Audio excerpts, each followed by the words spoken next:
Et c'est la seconde partie de nos conversations. Bienvenue à vous si vous nous rejoignez. On va tout de suite retrouver à Paris notre invité politique du soir. Bonsoir Robert Ménard. Bonsoir.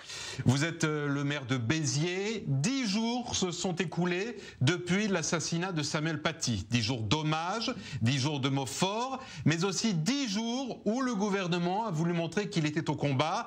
Surveillance renforcée des lieux de culte et des réseaux sociaux. Dissolution également des groupes considérés comme radicaux. La peur va changer de camp, a dit Emmanuel Macron. La France prend-elle enfin les mesures nécessaires ? Écoutez, je l'espère évidemment, mais pardon, la phrase la peur va changer de camp, je l'ai déjà entendu un certain nombre de fois dans les années précédentes, toujours au lendemain d'actes terroristes islamistes. Aujourd'hui, plus personne ne veut entendre un certain nombre de paroles fortes. Comme vous dites, ce qu'on veut, c'est des gestes forts. Moi, j'attends de voir si on s'en prend réellement, et pas seulement au terrorisme islamiste, mais je dirais au terreau qui nourrit le terrorisme islamiste. C'est quoi le terreau? C'est par exemple une immigration non contrôlée. Une immigration non contrôlée, c'est ce qui nourrit le terrorisme islamiste. Il faut prendre un certain nombre de mesures. Un deuxième type de mesure, c'est l'accueil d'un certain nombre de gens qui se présentent comme, vous savez, des réfugiés politiques, qui sont ni réfugiés ni politiques, qui sont en réalité des gens qui viennent essayer de s'installer en France pour tout un tas de raisons, parce qu'ils se disent qu'en France on vit mieux que dans leur pays. Est-ce qu'un certain nombre de ces gens, 80% presque de ces gens-là, sont refusés et ne sont pas considérés comme des réfugiés politiques? Normalement, la loi dit il faut les mettre dehors. J'attends de voir qu'on les met dehors, et je peux comme ça vous égrener un certain nombre de choses qui ne se font pas. Moi, je demande pas une révolution. Je demande qu'on applique la loi française et qu'on ait un peu de courage. Alors justement, en parlant de courage, Robert Ménard, Emmanuel Macron n'a pas hésité à nommer enfin l'islam radical, et les réactions, ce sont ces provocations du président Erdogan sur sa santé mentale, les appels au boycott également dans certains pays arabes, et même près de chez nous, ici à Tel Aviv-Jaffa, des centaines de personnes ont manifesté samedi soir. À Gaza, on a même brûlé des photos d'Emmanuel Macron. Face à eux, est-ce que vous continuez à être dans l'opposition, ou alors est-ce que vous faites bloc avec le président ? Non mais attendez, quand le président de la République est menacé, je suis toujours à côté de lui. D'abord, je suis du côté de la France, et c'est lui qui incarne la France. Quand je dis un certain nombre de choses, c'est-à-dire que maintenant je veux qu'on aille plus loin que des paroles, c'est pas aujourd'hui être du côté de ceux qui menacent le chef de l'État. Évidemment, les paroles qu'il a tenues étaient plus fortes qu'il ne l'a jamais fait. Bien sûr, quand il a appelé un chat, c'est-à-dire l'islamisme terroriste, c'était un pas en avant. Vous vous rappelez que ces dernières années, y compris de la part d'Emmanuel Macron, il y avait une espèce de prudence, une prudence totale quand il s'agissait d'utiliser les bons mots pour dire les vraies choses. Il le fait. Je suis évidemment de son côté et à côté de lui face aux menaces du président turc ou d'un certain nombre de gouvernements du monde arabe, mais bien sûr en même temps je dis si on est à côté de lui c'est pour qu'il aille jusqu'au bout. Aujourd'hui mon pays est menacé. Vous les prenez au sérieux ces menaces ? Non mais vous rigolez, bien sûr que je les prends au sérieux. Pardon, il y a un certain nombre de gens dans un certain nombre de pays qui savent ce que c'est les menaces islamistes. On sait ce que c'est les menaces islamistes en France. Et on peut toujours trouver en France des gens qui se feront le relais de ces menaces-là. Aujourd'hui, menacer le chef de l'État, c'est un geste de guerre, c'est une attitude de guerre par rapport à la France. Je souhaite là encore, et je n'en doute pas, que le gouvernement français sera à la hauteur de cette menace. Une guerre de civilisation. Oui, c'est une guerre de civilisation. Bien sûr que c'est une guerre de civilisation. Les islamistes en France, ils veulent pas le séparatisme, comme on le dit. Ils veulent conquérir ce pays. Ils se contenteront pas d'un certain nombre de quartiers où ils sont majoritaires, où où ils manipulent, où ils dominent, où ils font peur à la communauté musulmane. Ils veulent gagner l'ensemble de ce pays. Oui, il y a une guerre entre la France, l'Occident et les islamistes, et oui, il faut se défendre. Et quand on veut se défendre face à une guerre, on emploie des moyens de guerre, des moyens guerriers. Quand l'état de droit, quand un certain nombre de traités, quand un certain nombre de lois françaises, la Constitution française sont autant de freins à cette guerre, il faut se poser les questions de respecter ou de changer la Constitution et de respecter un certain nombre de traités qu'on a signés. Alors, vous, Robert Ménard à Béziers, vous avez voulu marquer un grand coup. Vous avez placardé des affiches dans les rues de la ville avec la fameuse une de Charlie Hebdo, « C'est dur d'être aimé par des cons ». Et ce commentaire, « Non au terrorisme islamiste ». On aurait pensé que l'initiative aurait pu plaire au journal, mais pas du tout. Il vous a répondu de façon assez sèche. « C'est dur d'être aimé par des cons, c'est dur d'être aimé par Robert Ménard et par l'extrême droite. Charlie Hebdo ont toujours combattu le Front National ». Vous avez pris comment, Robert Ménard, cette réaction de Charlie Hebdo? Attristé. Vous savez, j'ai été le patron de Reporters sans frontières pendant plus de 20 ans.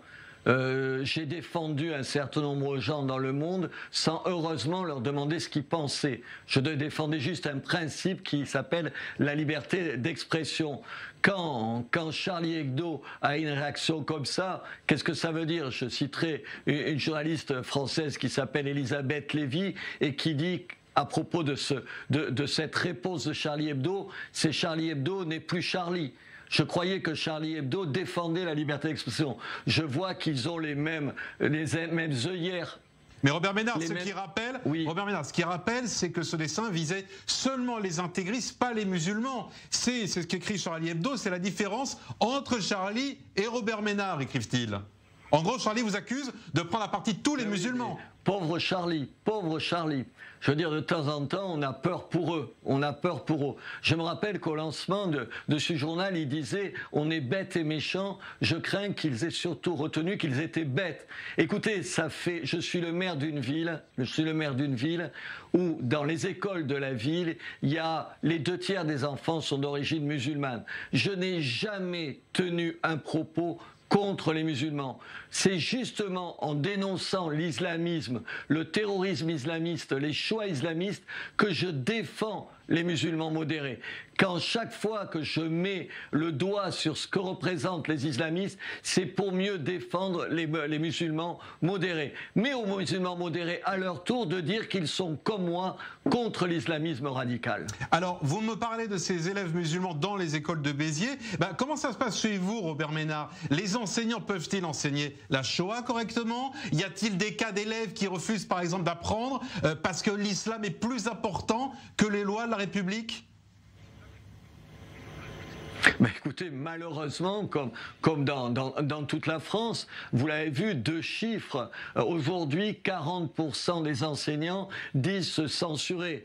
Et en particulier, 50% expliquent que ceux qui travaillent dans les ZEP, dans les quartiers difficiles.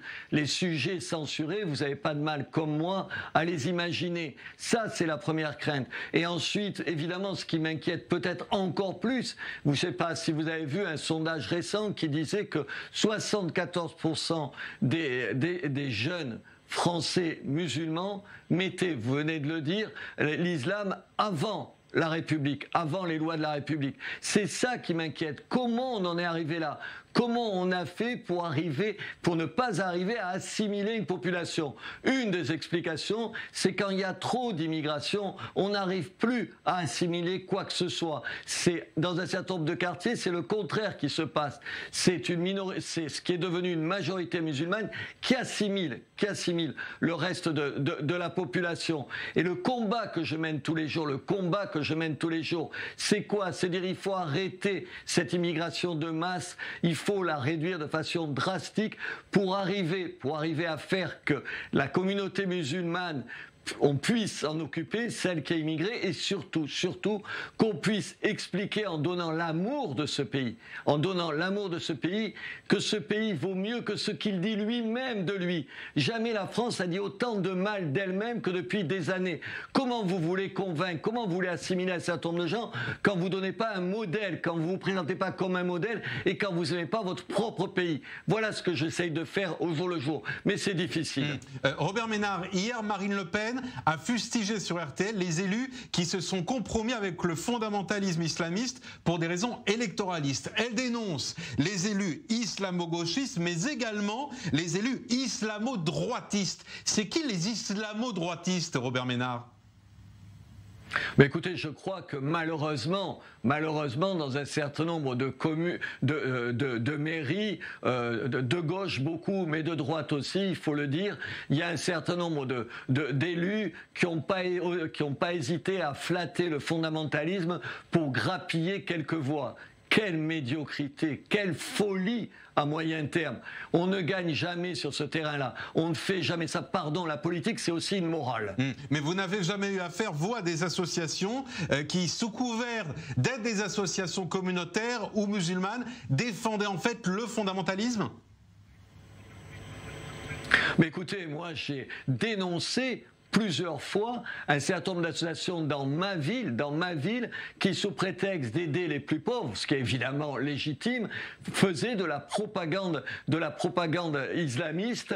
Les mêmes d'ailleurs, je me rappelle du 70e anniversaire d'Israël qu'on a fêté à Béziers, les mêmes qui tenaient des propos qui frisaient le discours anti-israélien, mais le discours antisémite. Et j'ai vu les mêmes, figurez-vous, reçus à la sous-préfecture comme si rien n'était pour fêter la République. Dieu merci, le 4 septembre, la naissance de la République. Dieu merci, aujourd'hui, le sous-préfet de Béziers ne fait plus ça. Mais il fut un temps, il y a quelques années, il n'y a pas 20 ans, il y a 4-5 ans, où le pouvoir politique, le pouvoir d'État avait tellement peur de montrer du doigt, vous savez, telle minorité visible, comme on dit, qu'elle n'hésitait pas à fermer les yeux sur une partie du discours de ces minorités-là. Eh bien, merci beaucoup, Robert Ménard, d'avoir été avec nous ce soir dans nos conversations. Merci de votre invitation.